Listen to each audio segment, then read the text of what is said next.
甲去年高雄灯会主角都是这两只黄色的阿米亚，当时是吸引超过900万人来参观。一年后的即摆，黄色阿米亚魅力也是真惊人。高雄市政府把这两只阿米亚回收做成帆布包，限量2000个，敢若送无要卖，侪民众排队等要领。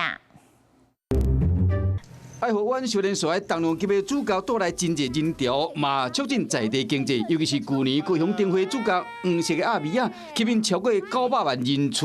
这唔但是大房率，还有相关店家营业额隆重提升，观光的产值超过140亿。啊，这两只18公尺悬的黄色阿米亚展期结束后，经过一年，如果以全新的风貌公开出现，不会想到说会被宰掉了。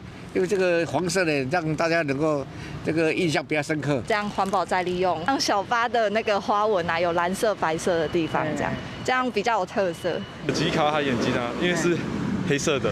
市府回收再利用，将这只阿米亚甲抬掉，消息一个公开。网友笑讲，那呢这个底啊是错的，素食的主义者敢会当用？当时嘛想无，讲到啊展期结束后的迎喜感讲嘛伫分尸的半路，就连观光局长嘛跳出来回应，讲即嘛正伫爱河湾这个吉卡蛙甲因的好朋友，拢已经带咧等啊。上面可能也会有一些使用的痕迹，因为这个就是黄色小鸭在高雄的记忆。限量2000个，敢若送无要卖。头一批将伫明仔下晡1点，伫高雄17号码头边仔发放300份。黄色阿米亚魅力不减，看这个办事有可能够引起另外一波的旋风。